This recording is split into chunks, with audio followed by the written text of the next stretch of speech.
அவ்வளவுதான். உங்க வீட்ல என்ன சாப்பாடு? இன்னொருத்தவங்க யாரோ லைவ் பார்த்துட்டு இருக்கீங்க. யாருன்னு சொல்லிட்டு கமெண்ட் பண்ணுங்க. உங்களுக்கு வந்து இந்த வீடியோ, அதாவது எந்த வீடியோன்னு அந்த வீடியோ இல்ல. என்னோட சேனலுக்கு போய் பாருங்க. என்னோட வீடியோஸ் உங்களுக்கு பிடிச்சிருந்தா லைக் பண்ணி சப்போர்ட் பண்ணுங்க. என்னம்மா கத்தி தொலைஞ்சு போச்சே. கமெண்ட் பண்ணுங்க. தண்ணி குடிச்சிட்டு வந்துடுறேன்.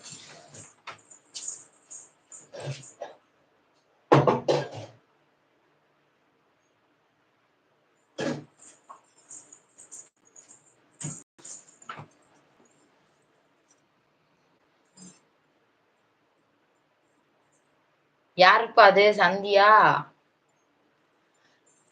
என்னடா நடக்குதுங்க? என்ன மனோஜ், அவங்க சொல்றதும் நிஜமா, உண்மையா? Hi hi hi. உங்க நேம் என்ன சொல்லுங்க? சந்தியா. உங்க பேரே சந்தியா தானா? ஆமா, அவங்க லைவுக்கு வந்திருக்காங்க. ஓகே. இது எப்படி? எனக்கு ஒண்ணும் புரியலையே. சிரிக்கிறீங்க. மனோஜ் இருக்கீங்களா?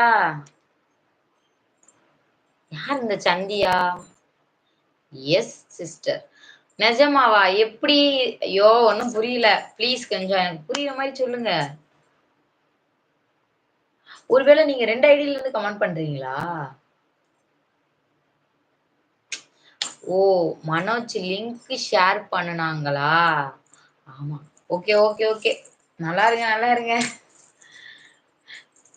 ரொம்ப நன்றி ஷேர் பண்ணதுக்கு. இதே மாதிரி தொடர்ந்து என்னோட சேனலுக்கு சப்போர்ட் பண்ணுங்க. நீங்க 2 பேரும் நல்லா இருக்கணும்னு நான் வேண்டிக்கிறேன். சரிங்களா? அப்படியே லைவ்ல வந்துட்டேன். Okay okay. சந்தியா என்ன பண்றீங்க? மனோஜ் நல்லா பாத்துக்கோங்க. ரொம்ப நல்ல பையன். இருக்காவா? என்ன இருக்கா? புரியலையே எனக்கு.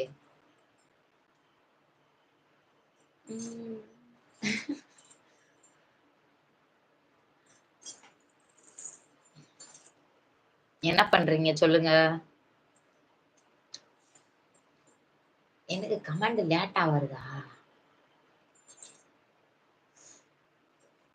உங்களுக்கு எப்படி மனோஜ் தெரியும்? எனக்கு மனோஜ் தெரியாது. நான் அவர பார்த்தது கூட கிடையாது. லைவ்க்கு வருவாங்க. அதனால அவர் எனக்கு தெரியும். நல்லா பேசுவாங்க. ரொம்ப நல்ல பையன். அதனால தான் நல்ல பையன்னு சொன்னேன். வேற ஒண்ணும் இல்ல. நீங்க தப்பா எதுவும் நினைச்சுக்கிட வேண்டாம். ரொம்ப நல்ல பையன். இதுக்கு முன்னாடி நான் போட்டுருக்க லைவ்ல போய் பாருங்க. அவங்க கமெண்ட் பண்ணியிருப்பாங்க. ரொம்ப நல்லாவே பேசுவாங்க. இவங்க அப்புறம் அந்த தானா சேர்ந்த கூட்டம், அப்புறம் இன்னும் ஒரு நெறைய பேர் வருவாங்க. அதனால அவங்கள எனக்கு தெரியும். நான் நேர்ல பார்த்தது கிடையாது. லைவ்ல தான் தெரியும். அவங்க நல்லா பேசுவாங்க. அதனால நான் நல்ல பையன்னு சொன்னேன். நான் காலேஜ் படிக்கிறேன் சிஸ்டர். ஆ டிப்ளமோ இன்ஜினியரிங் படிக்கிறீங்க. நல்லா படிங்க. ஆ எனக்கு வந்து படிக்கிறதுக்கு ஒரு வாய்ப்பு கிடைக்கல. அதனால என்னையால படிக்க முடியல. உங்களுக்கு வந்து ஒரு நல்ல வாய்ப்பு கிடைச்சிருக்கு. நீங்க அத நல்லபடியா பயன்படுத்திக்கோங்க. லவ் பண்றது சரி. ஆனா வந்து கல்யாணம்ன்ற ஒண்ணு இப்ப வந்து பண்ணிக்கிடாதீங்க. நல்லா படிச்சு, ஒரு நல்ல ஒரு வேலைக்கு போனதுக்கு அப்புறமா, நீங்க வந்து மேரேஜ் பண்ணிக்கோங்க. நான் பண்ணலன்னு சொல்லல. அதுவும் இல்லாம உங்க ஃபேமிலியோட சம்மதத்தோட வந்து மேரேஜ் பண்ணிக்கோங்க. அதான் நல்லாருக்கும். எப்பவுமே நம்மளோட அம்மா, அப்பா பேச்ச கேட்டு, என்னைக்கு நம்ம மேரேஜ் பண்றோமோ, அன்னைக்கு தான் நம்ம நல்லா இருப்போம். அத மொத தெரிஞ்சுக்கோங்க. நான் வந்து எங்க அம்மா, அப்பா அப்பா இல்ல எனக்கு. அம்மா மட்டும் தான். எங்க அம்மா பேச்ச கேட்டு நான் கல்யாணம் பண்ணதுனால தான் இன்னைக்கு நான் இந்த இடத்துல ரொம்ப நல்லாவே இருக்கேன். என்னோட ஹஸ்பண்ட் வந்து எனக்கு இவ்ளோ ஃப்ரீடம் குடுத்துருக்காங்க. அதுக்கு வந்து நான் அவருக்கு தான் ரொம்ப தேங்க்ஸ் சொல்லணும். இது வந்து லைவ் போடக்கூடாதுன்னு சொல்லியிருக்காங்க. இருந்தாலும் நான் வந்து அவர்ட்ட ரொம்ப ஒரு சேனல் வந்து ஒரு டெவலப் பண்ணி கொண்டு போணுன்றதுனால, லைவ் போடுறதுக்கு நான் அவர்ட்ட பெர்மிஷன் வாங்கியிருக்கேன். சரிங்களா? அதனால நீங்க வந்து என்ன பண்றீங்கன்னா, உங்க ஃபேமிலியோட சம்மதத்தோட நீங்க வந்து அ மேரேஜ் பண்ணிக்கோங்க. சரிங்களா? ஆ நீங்க இன்னும் போகலையா? எங்கங்க போ சொல்றீங்க ரேகா? எங்க போ சொல்றீங்க? எனக்கு இதான் பொழப்பு. நான் என் சேனல டெவலப் பண்ணணும்ல. அதுக்கு நீங்கலாம் சப்போர்ட் பண்ண வேணாமா? நீங்க அப்பப்போ வந்து நான் இருக்கேனா இல்லையான்னு பார்த்துட்டு போறீங்களா ரேகா? சப்போர்ட் பண்ணுங்க. உங்க ஃப்ரெண்ட்ஸ், ஃபேமிலிக்குலாம் வீடியோஸ ஷேர் பண்ணுங்கம்மா.